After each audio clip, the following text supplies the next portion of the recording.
டேய் நான் தான் யார் பேரும் சொல்லன்னு சொல்லிட்டேனடா. ஏன்டா எல்லாரும் டீம்னா எல்லாரும் தானடா, எல்லாரும் தானடா.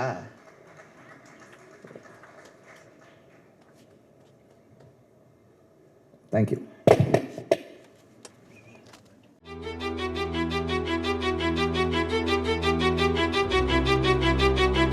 இந்த மாதிரி ஸ்டேஜ்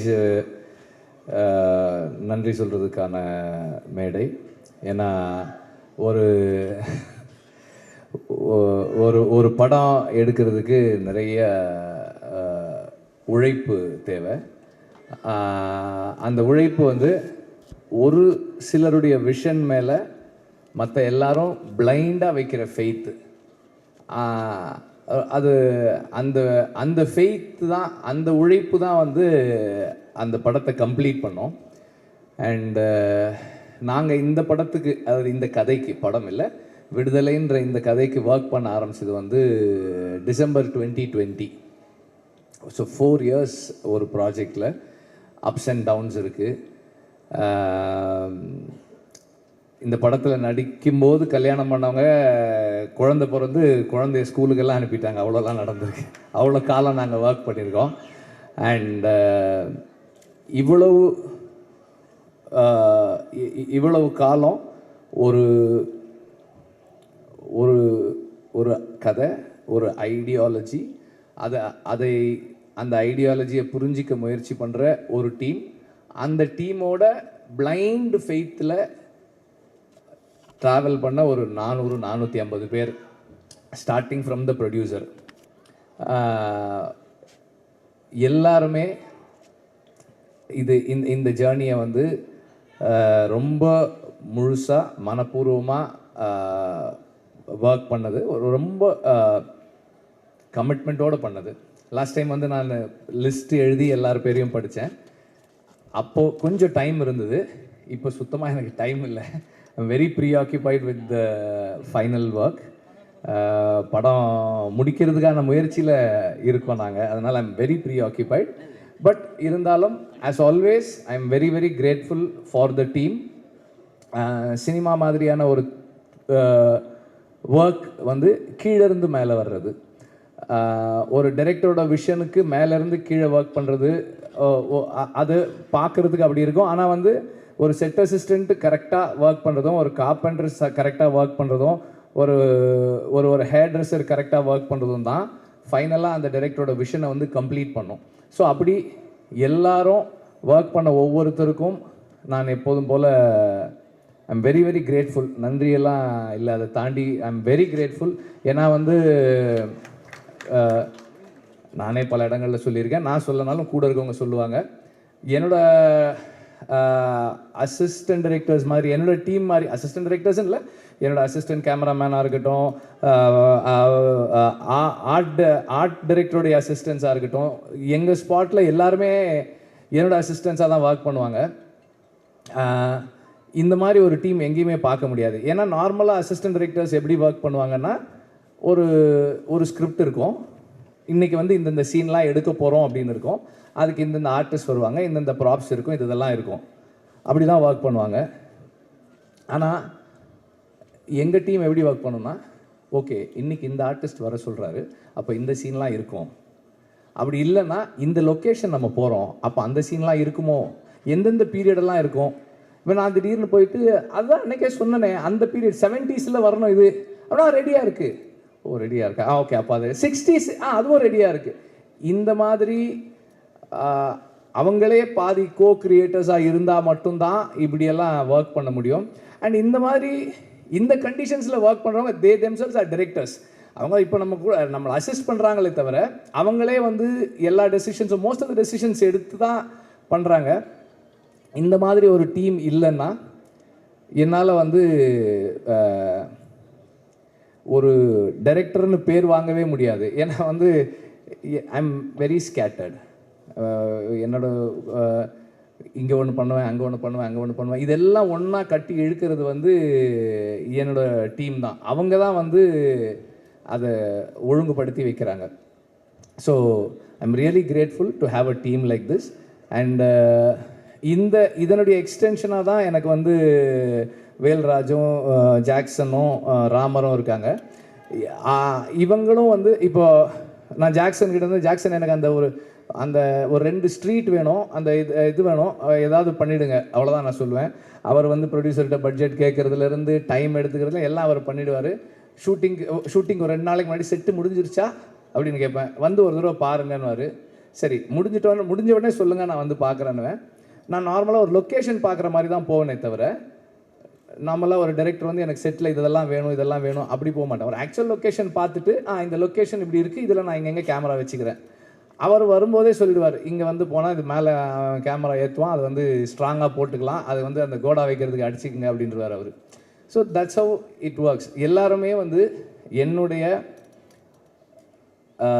ஸ்கேட்டர்ட் தாட் ப்ராசஸை அண்டர்ஸ்டாண்ட் பண்ணிட்டு எனக்குள்ளே இருந்து டீசெண்டான ஃபில்ம்ஸ் வர்றதுக்கு ஹெல்ப் பண்ணுறாங்க. So I am very grateful to have a team like this.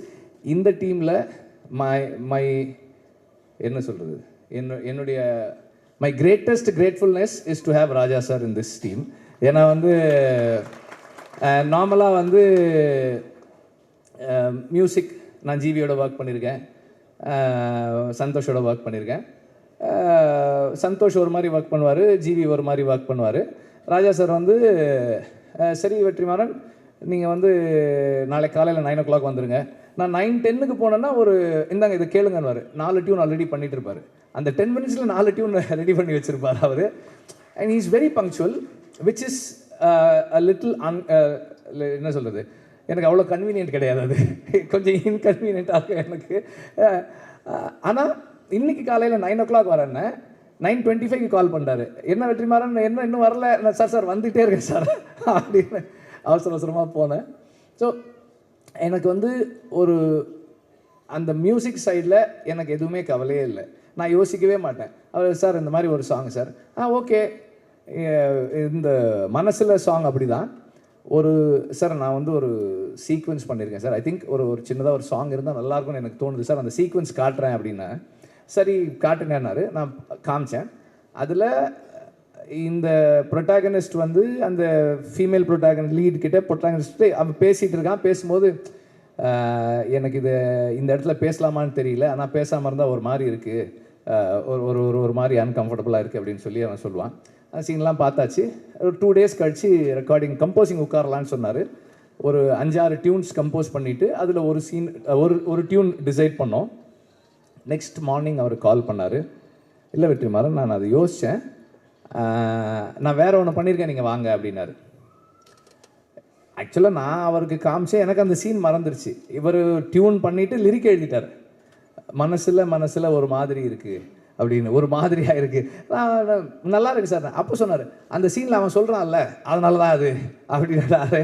So அது எனக்கு வந்து ரொம்ப ஆச்சரியமாக இருக்கும். நான் அசிஸ்டன்ட் டைரக்டராக ஒர்க் பண்ணும்போதே நோட் பண்ணியிருக்கேன்.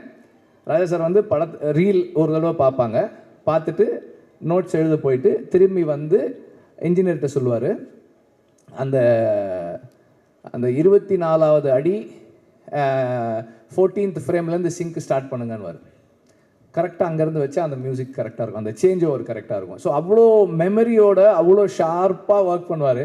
அதை நம்ம நேரில் பார்க்கும்போது, பக்கத்தில் இருந்து பார்க்கும்போது அந்த மைண்டை அண்டர்ஸ்டாண்ட் பண்ணுறது வந்து it is a great experience அப்படி தான் சொல்லலாம். எனக்கு ரொம்ப அண்டு எல்லாரும் சொன்னதோட எக்ஸ்டென்ஷனாக ராஜா சார் பேசுகிறத, அவங்க எல்லாம் பேசுகிறத கேட்பாங்க.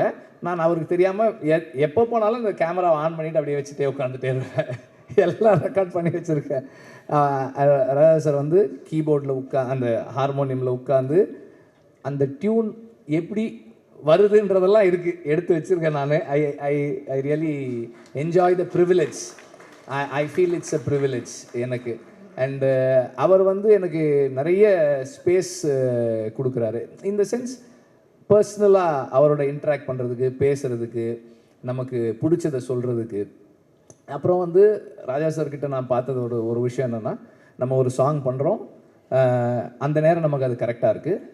அப்புறமா வந்து as we take long time to make the film, அந்த ப்ராசஸில் ஏதாவது மிஸ் ஆகும்போது, சார் இல்லை சார் எனக்கு வேறு மாதிரி இருந்தால் நல்லா, ஓகே அதை விட்டுரு, வேறு பாட்டு பண்ணிக்கலாம். அவரோட என்னன்னா இந்த படம் இந்த இந்த டைரக்டர் அவங்க விஷன் என்ன, அதுக்கு நான் எப்படி கான்ட்ரிபியூட் பண்ண போகிறேன், what is my contribution to the film. அந்த personal like dislike ideology differences அதை பற்றியெல்லாம் அவர் கவலையே படுறது கிடையாது. I am here to do what you ask me to do. நீ சொல்லு, நான் செய்கிறேன், ஆனால் நீ கரெக்டாக சொல்லு, வாட் யூ வாண்ட் கிளியராக சொல்லு அப்படின்னு. நமக்கு கிளாரிட்டி இருக்காது, பாபான்னு. ஆனாலும் அவர் வந்து சரி, ஹீ கிவ்ஸ் த டைம். சரி, உனக்கு என்ன வேணும், எப்படி வேணும், ஓகே, எஸ், ஃபைன். இப்படி இந்த இந்த ஜேர்னியில் ஒரு 15-20 டியூன் ராஜா சார் பண்ணுற டியூன் நான் கேட்டிருக்கேன். அவர் எவ்வளோ ஃபாஸ்ட்டாக பண்ணுறாரு. அந்த ஃபாஸ்ட்டாக பண்ணுறதுன்றது ஒரு பெரிய இது இல்லைன்னு தான் நான் நினைக்கிறேன். ஏன்னா அது என்னவா மாறுது. இப்போ இந்த சாங் இப்போ கேட்கும்போது நம்ம நார்மலாக நோட்டீஸே பண்ண மாட்டோம். நம்ம நார்மலாக, அதாவது மியூசிக்கலாக ட்ரெயின் ஆகாத ஆட்கள் நோட்டீஸே பண்ணாமல் விடக்கூடிய ஒரு சின்ன சைம் எங்கேயோ கேட்குது, ஒரு சின்னதாக ஒரு பெல் சவுண்டு கேட்குது. இதெல்லாம் வந்து அது எப்படி அந்த இடத்துல வைக்கிறாரு, அந்த சவுண்டு நமக்கு எப்படி கேட்குது, இதெல்லாமே வந்து ஒரு பெரிய ஆச்சரியம் தான். அவ்வளோ சாங் இருக்குது, மற்ற மியூசிக் இருக்குது, வாய்ஸ் இருக்குது, அதுக்கு நடுவில் அந்த சாங் இந்த சவுண்ட் இந்த இடத்துல வச்சா கேட்கணும்லாம் ஒரு டிசைட் பண்ணி ஒன்று ஃபைனலாக ஒன்று கொடுக்குறாரு இல்லையா. அதுதான் அந்த என்ன சொல்கிறது, மியூசிக்கல் அந்த ஜீனியஸ் மியூசிக்கல் மைண்டு. அது பக்கத்தில் இருந்து பார்க்குறது எனக்கு ரொம்ப சந்தோஷம். இதில் இந்த படத்தில் 4 சாங்ஸு, 4மே 4 விதமான சாங்ஸ். ஸோ ஒரு இந்த ஜேர்னியில் எனக்கு ராஜா சாரோட இருந்து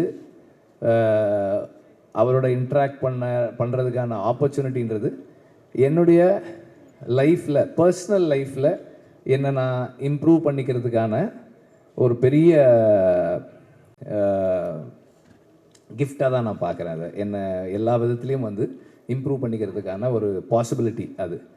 அண்ட் ஆக்டர்ஸ் அண்ட் டெக்னீஷியன்ஸ், இப்போது எனக்கு வந்து இந்த படத்தில் பல இடங்களில் சொன்னாலும் திரும்ப சொல்கிறேன், 8 நாள் வாங்க அப்படின்னு ஷூட்டிங் கூப்பிட்டு போனேன் சேதுவை.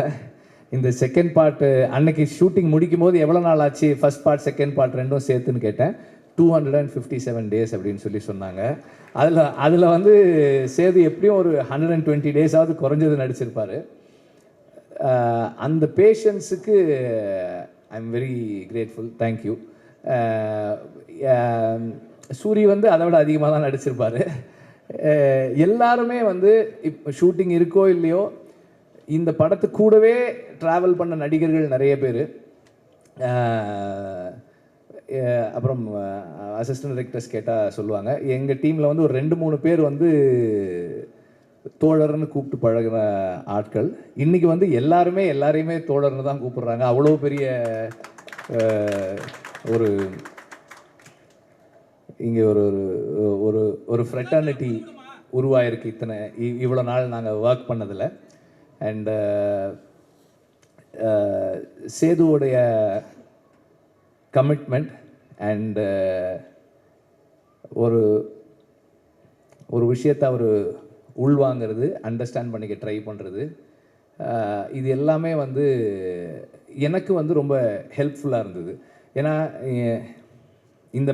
இந்த படத்தோட சம்மந்தப்பட்ட எல்லாருக்குமே விடுதலை தான் வாத்தியார். விடுதலை தான் எல்லாருக்குமே கற்றுக் கொடுத்துக்கிட்டு இருக்கு, இன்னும் கற்றுக் கொடுத்துக்கிட்டு இருக்கு, இன்னும் கற்றுக் கொடுக்க போகுது.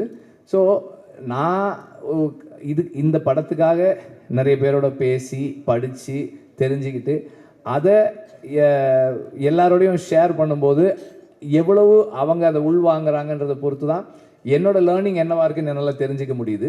ஸோ அந்த மாதிரி தொடர்ந்து இந்த படம் எல்லாருக்கும் எனக்கு நிறைய கற்றுக் கொடுத்துக்கிட்டு இருக்கு. இன்னும் படம் ஃபைனல் ஸ்டேஜஸில் இருக்குது, முடிக்கிறதுக்காக ஒர்க் பண்ணிக்கிட்டு இருக்கோம். அது முடியும் போது இன்னும் நிறைய கற்றுக்கிட்டு இருந்திருப்போம்னு நான் நம்புகிறேன்.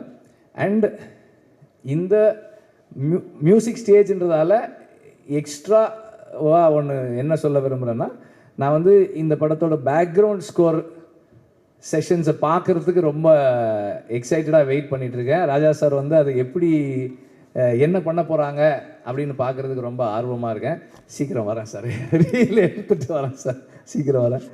அண்ட் நம்பர் ஆஃப் டேஸ் கேட்கும்போதே வந்து தெரியும் எவ்வளோ சேலஞ்சிங்கானதுன்னு. 257 நாள் ஷூட்டிங்கு.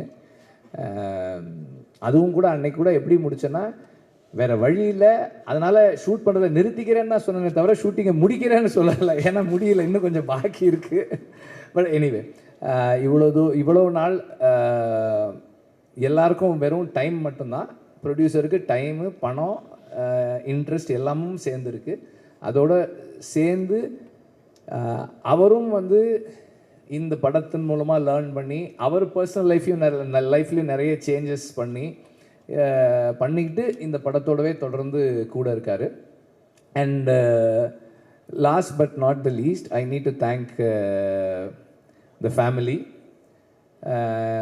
என்னோடய பசங்க பூந்தென்றல், கதிரவன் அண்ட் ஆர்த்தி, அப்புறம் அம்மா, அக்கா, அவங்க 2 பேர் இங்கே இருக்காங்க, அவங்களுக்கு. அப்புறம் என்னுடைய all the friends, again my team, எல்லாருக்கும் என்னுடைய நன்றியை தெரிவிச்சுக்கிறேன். நீங்கள் எல்லாம் ஆமாம், யாருமே பேசலை மஞ்சு வாரியரை பற்றி. அவங்க இல்லாததால் நம்ம யாரும் பேசவே இல்லை. அவங்களையும் அந்த மாதிரி தான் கூப்பிட்டேன். சும்மா ஒரு கெஸ்ட் ரோலு, ஒரு 3 நாள் வரீங்களான்னு தான் கூப்பிட்டேன். ஓகே, நாங்கள் 3 சீன்னு சொன்னேன்னு நினைக்கிறேன். 3 சீன்னு சொன்னேன். இப்போ 2 பாட்டு இருக்குது அவங்களுக்கு படத்தில் வந்து she plays a very important role.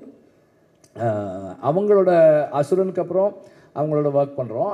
இந்த the commitment again she brings in, அந்த ஒரு கேரக்டருக்கு அவங்க கொடுக்குற லைஃப், அதுவும் வந்து ரொம்ப ஸ்பெஷலானது. இந்த ரோல் வந்து உண்மையிலேயே வந்து ஒரு ஸ்பெஷலான ரோல் தான் அது.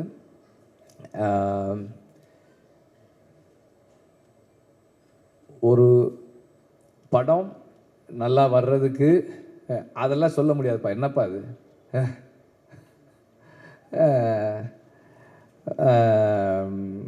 அவர் என்னுடைய நண்பர், அவர் ஒரு கம்பெனி வச்சுருக்காரு. அது என்ன கம்பெனி அது? இந்தியன் ஏதோ சேஃப்டி கம்பெனி, ஒரு கம்பெனி, இந்தியன் சினிமா சேஃப்டி கம்பெனின்னு ஏதோ ஒரு கம்பெனி வச்சுருக்காரு அவர். எங்கள் படத்தில் வந்து இந்த காட்டில் ஷூட்டிங் பண்ணும்போதெல்லாம் அவங்க வந்து அந்த சேஃப்டிக்காக ஒர்க் பண்ணாங்க, அந்த க்ரூ மெம்பர்ஸோட சேஃப்டிக்கு. அதை பற்றி சொல்கிறார் அவர். ஸோ எனி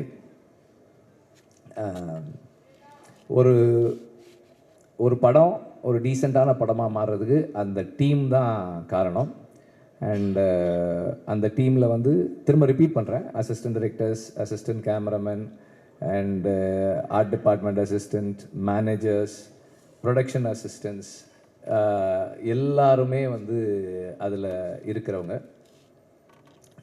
அவங்களுடைய கமிட்மெண்ட் தான் வந்து அந்த படத்தை கம்ப்ளீட் பண்ணுது. So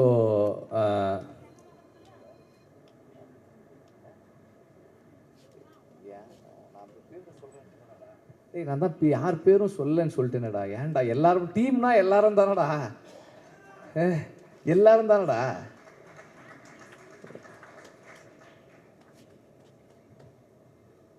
thank you.